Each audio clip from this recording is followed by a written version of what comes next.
that which has worked in the past can be made to work again.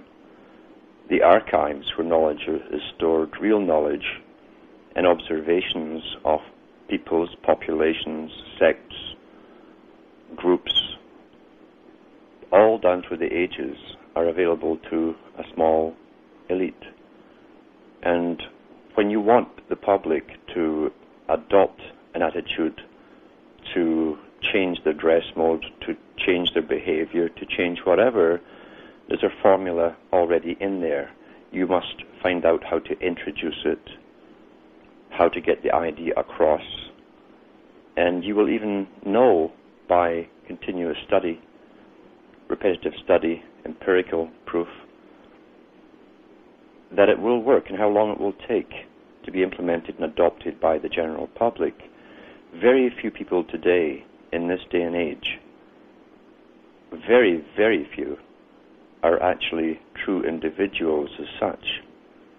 We see teenagers who go through a stage where they think they want to be an individual, and they are, in a sense, one by one, trying to assert their own different personality. But you'll notice, to be different, they actually join a group, never realizing that the group itself, or the fashion that they wear, or the symbols that they use, and the behavior and their conduct is marketed to them from the top. So there's your paradox in trying to be different as a teenager. In reality, they want to be accepted by a peer group, and so they conform to that group. Adults are not too much different. Plato himself said that morality and culture, which is given by the top, what's right one day can be made wrong the next, and vice versa. He said we can turn it upside down, and the last ones to notice are the generation that's going through the changes. They adopt it so easily and casually, and they think the idea somehow originated within them. It's no different when you read books. Very few books are put out there with an honest portrayal of an idea or an experience or a lifetime. Very few books are put out without a spin, without trying to get others to believe what the individual believe or the individuals behind them believe. And the easiest thing to do is to give part of a reality. The listener thinks that's all of the reality that they're being told, and they form a conclusion which they must come to, preordained by the ones who created the story.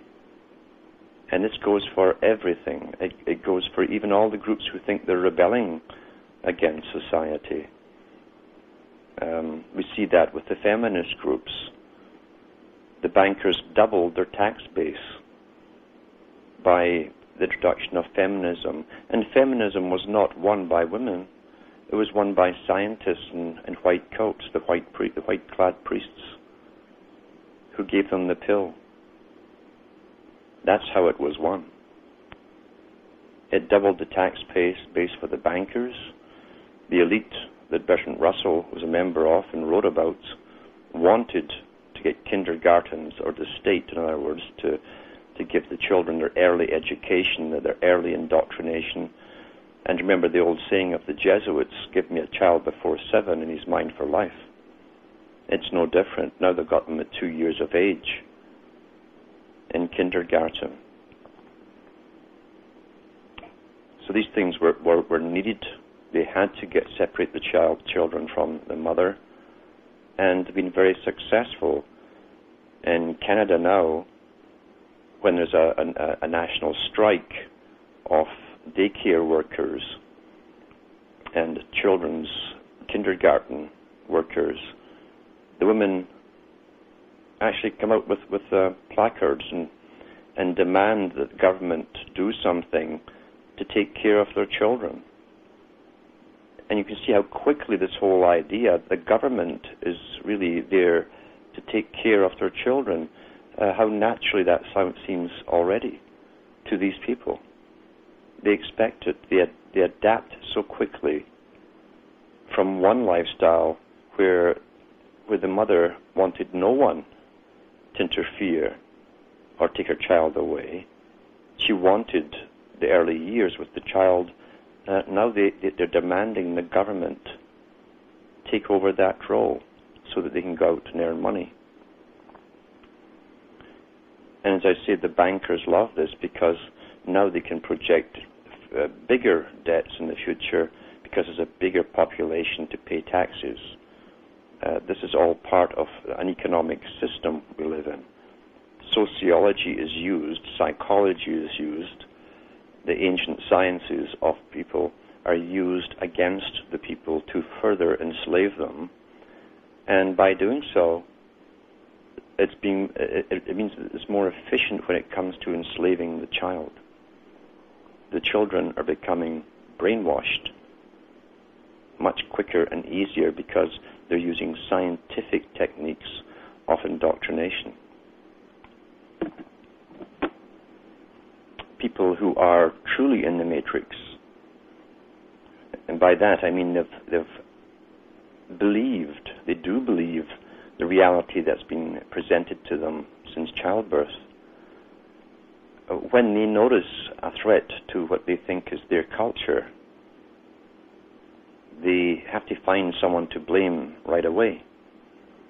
And generally what to do is to look around to see who gives them the information about the change. The news media, and then it goes on to politicians, certain politicians, and then they must get an identifiable group, you see, because they truly believe that they've evolved naturally up until that point, and that these nasty people are taking away their lifestyle.